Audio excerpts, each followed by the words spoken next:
Praise the lord. దేవునికి మహిమ కలుగును గాక. ప్రతిరోజు క్రమం తప్పక వాగ్దానాన్ని వీక్షిస్తున్న ప్రతి ఒక్కరికి యేసయ్య నామంలో ప్రత్యేక వందనములు. సబ్స్క్రైబ్ చేసుకొని అనేక మందికి షేర్ చేసి దేవుని మాటల ద్వారా బలపరచండి. ఈ దినమునకై ఏర్పాటు చేయబడిన దేవుని వాగ్దానము మొదటి సమూయేలు గ్రంథము 7వ అధ్యాయము 12వ వచనము. ఇంతవరకు యెహోవా మనకు సహాయము చేసెనని చెప్పి దానికి ఎబెనెజరు అను పేరు పెట్టెను. ఈ గడియ వరకు నీవు క్షేమంగా భద్రంగా ఉన్నావు అంటే అది కేవలం దేవుని సహాయము కాదా? గతించిపోయిన దినములన్నిటిలో నీకు కలిగిన సమస్యలు, ఇబ్బందుల నుండి, కష్టాల నుండి లేవనెత్తినది, నీకు సహాయము చేసినది దేవుడు కాదా?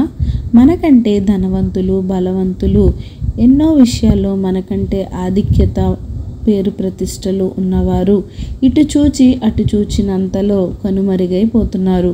మరి నీవు, నీ కుటుంబం, మనమంతా క్షేమంగా ఈ భూమి మీద బ్రతికి ఉన్నాము అంటే కేవలం ఆయన కృప మాత్రమే. అడుగడుగున అపవాది ఎన్నో శోధనలు, ప్రతికూల పరిస్థితులు నీ జీవితంలో సృష్టిస్తూ మనల్ని కృంగదీయాలని, మనకు మనశ్శాంతి లేకుండా చేయాలని ఎప్పుడూ పన్నాగాలు పన్నుతూ ఉంటాడు. ఆత్మీయంగా కూడా మనల్ని పాడు చేయాలని ఎంతో ప్రయత్నిస్తూ ఉంటాడు. కానీ మన దేవుడు అనుక్షణం నీకు సహాయుడై నిన్ను నిలబెట్టుచున్నాడు. ఒక్కోసారి దారి తప్పినా, జారిపోయినా మరలా నీకు ఆయన సహాయాన్ని అందించి నిలబెడుతున్నాడు. మరి ఇంతవరకు యెహోవా మనకు సహాయము చేశాడని సమూయేలు గారు ఒక రాయిని నిలిపి దానికి ఎబెనెజరు అనే పేరును పెట్టారు. ఎబెనెజరు అనగా సహాయపు రాయి అని అర్థము. ఇంతవరకు సహాయము చేసి నిన్ను నడిపించిన దేవుడు ఇక ముందు కూడా నిన్ను చేయి పట్టి నడిపిస్తాడు, నిన్ను ఆదుకుంటాడు, నీకు సలహాలు ఇస్తాడు, నీకు చేయూతనందిస్తాడు, నీ ఆలోచనల్లో ఉంటాడు, నిన్ను క్రమమైన పద్ధతిలో నడిపిస్తాడు. ఇశ్రాయేలీలు కూడా దేవునికి వ్యతిరేకంగా ఉండి ఎన్నో శ్రమలు, కష్టాలు అనుభవించారు. చాలాసార్లు పడిపోయి తిరిగి లేచి దేవునికి మొర్రపెట్టి దేవుణ్ణి బ్రతిమాలుకునేవారు.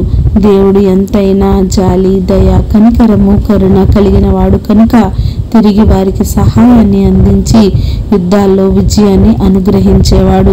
నీకు కూడా జీవిత పోరాటంలో చేస్తున్న ప్రతి యుద్ధంలో దేవుడే సహాయం చేసి నిన్ను నడిపించును గాక.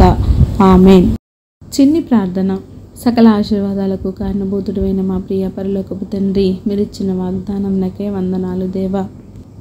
ఎవరైతే ఈ వాక్యాన్ని విన్నారో విని విడిచిపెట్టువారుగా కాకుండా వారి హృదయ గదిలో భద్రపరుచుకొని వాక్యానుసారంగా జీవించే జీవితాన్ని ప్రతి ఒక్కరికి దయచేయండి దేవా. మీరు మాకు సహాయకుడిగా ఉన్నందుకు వందనాలు తండ్రి. ఎంతోమంది పడిపోతున్న వారిని నిల్వబెట్టి నాయన వారికి మీ సహాయాన్ని అందించి మమ్మల్ని నడిపిస్తున్న విధానాన్ని బట్టి వందనాలు దేవా. ప్రార్థన అవసరం కొన్న ప్రతి ఒక్క బిడ్డని ఈ సమయంలో జ్ఞాపకం చేసుకోండి. ప్రతి ఒక్కరి ఆర్థిక ఇబ్బందులను, అనారోగ్య పరిస్థితుల నుంచి కానీ విడిపించండి. మీ సహాయాన్ని వారికి అందించండి.